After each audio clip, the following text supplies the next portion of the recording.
So, what happened to the Youngbloods? The Youngbloods were formed in 1965 in New York City, right in the middle of the vibrant Greenwich Village folk scene. At the time, folk music was evolving rapidly. Artists like Bob Dylan, the Byrds, and Simon and Garfunkel were blending folk storytelling with rock instrumentation. The Youngbloods fit perfectly into that environment. The band's original lineup included Jesse Colin Young, vocals and bass Jerry Corbett, vocals and guitar Lowell Banana Levenger, guitar and mandolin Joe Bauer on drums. Two strong singers, Young and Corbett, gave the group a distinctive sound.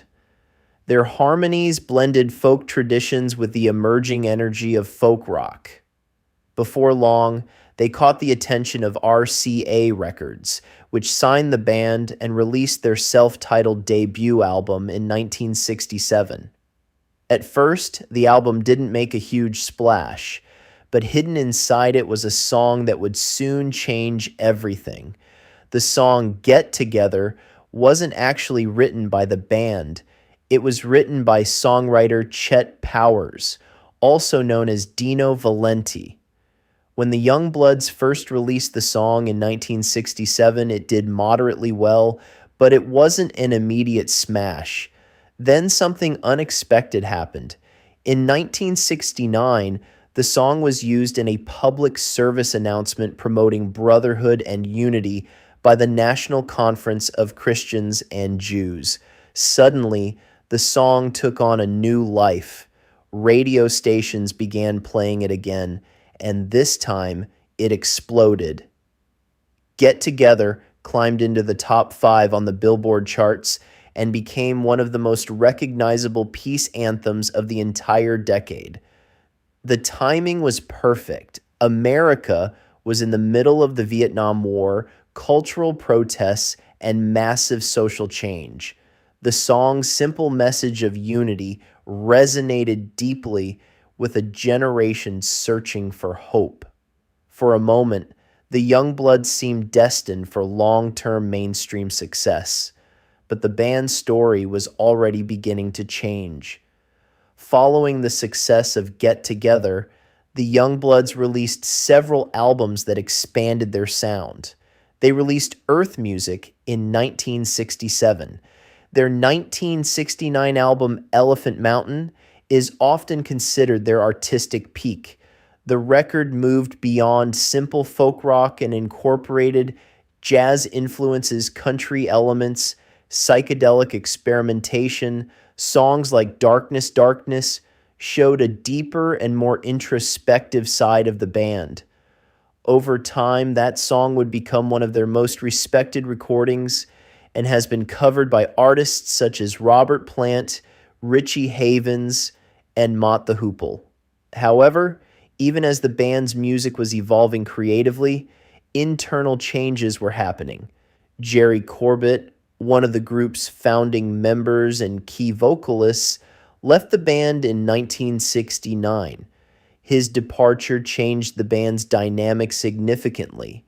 Jesse Colin Young gradually became the primary creative force moving forward. After Corbett left, the Youngbloods continued recording and touring. The band became adept at lengthy improvisations in their live performances as captured on the album Rock Festival. They released several albums in the early 1970s, including Good and Dusty Ride the Wind High on a Ridgetop. But the music landscape was changing quickly. The early 70s saw the rise of harder rock singer-songwriter solo artists, new forms of pop and country rock. While the band still had a loyal fan base, they never again achieved the commercial success of Get Together. By 1972, the Youngbloods quietly disbanded. Their time as a major recording act had come to an end. After the breakup, the band members went their separate ways. Jesse Colin Young launched the most successful post-Youngbloods career. Throughout the 1970s, he became a respected solo singer-songwriter, releasing albums like Songbird, Light Shine, and Song for Julie. His warm voice and acoustic style made him a staple of the California folk rock scene.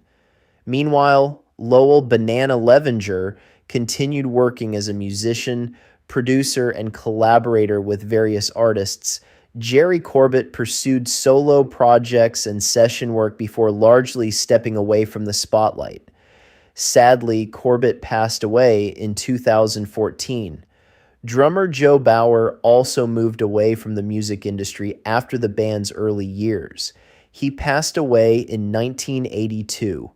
Even though the Youngbloods only had one massive hit, their legacy remains surprisingly strong.